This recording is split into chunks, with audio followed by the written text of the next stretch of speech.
So ಯಾಕೆಂದ್ರೆ ನಾನು ಚಿಕ್ಕವಳಿಂದ ನಮ್ಮಪ್ಪ ಇರ್ಲಿಲ್ಲ. ಹ್ಮ್.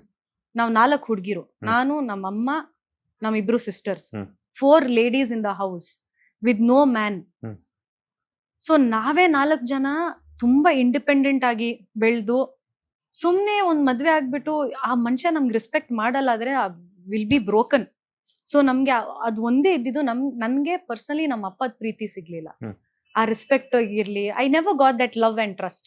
ಅದು ನನ್ ಗಂಡದಿಂದ ಇರ್ಬೇಕು. I should get that from my husband ಅಂತ. And that he has extreme love, extreme trust. ಮತ್ತೆ ಯಾವ್ದಕ್ಕೂ ಇವತ್ತಿಗೂ ನನ್ಗೆ ಅವರು ಹೌದು ಸರ್ಟನ್ ಟೈಮ್ಸ್ ನನ್ ಕರೆಕ್ಟ್ ಮಾಡ್ತಾರೆ. ನಾನು ಎಲ್ಲಿ ತಪ್ಪು ಮಾಡ್ತೀನಿ ಕರೆಕ್ಟ್ ಮಾಡ್ತಾರೆ. ಅದ್ ಬಿಟ್ರೆ ಇವತ್ವರೆಗೂ ಅವರು ನೀನ್ ಇದು ಮಾಡ್ಬೇಡ, ನೀನ್ ಅದು ಮಾಡ್ಬೇಡ ಅನ್ನೋದು ಇವತ್ವರೆಗೂ ಹೇಳಿಲ್ಲ. ಅದು ವೆರಿ ಇಂಪಾರ್ಟೆಂಟ್ಲಿ ನನ್ಗೆ ಅವ್ರದ್ದು ಇಷ್ಟ ಆಗಿರೋದು.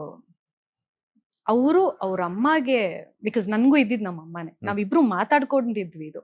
ನಾನು ಅವ್ರಿಗೆ ಹೇಳಿದ್ದೆ, ನೋಡಿ ನನ್ಗಿರೋದೇ ನಮ್ಮಮ್ಮ, I should support Har. So ಈ ನಮ್ಮಮ್ಮಗೆ ಸಪೋರ್ಟ್ ಮಾಡ್ಬೇಕಾದ್ರೆ ನಾನು ನನ್ನ ಪಾರ್ಟ್ನರ್ ಕೂಡ ಆ ಅಮ್ಮದು ವ್ಯಾಲ್ಯೂ, ಅವ್ರ ಮದರ್ದು ವ್ಯಾಲ್ಯೂ ಆಗಿರ್ಲಿ, ಅವ್ರಿಗೆ ರೆಸ್ಪೆಕ್ಟ್ ಕೊಡೋದಾಗಿರ್ಲಿ, ಅದ್ ಗೊತ್ತಿರ್ಬೇಕು. ಅವ್ರಿಗೆ ಗೊತ್ತಿಲ್ಲ ಆದ್ರೆ ಖಂಡಿತ ನಿಮ್ಗೆ ಇಲ್ಲಿ ನಿನ್ ಪಾರ್ಟ್ನರ್ ಪೇರೆಂಟ್ಸ್ಗೂ ಸಪೋರ್ಟ್ ಮಾಡಕ್ ಆಗಲ್ಲ. That he had. ಅವ್ರಿಗೆ ಅವ್ರ ಅಮ್ಮ ಅಂದ್ರೆ ಜೀವ.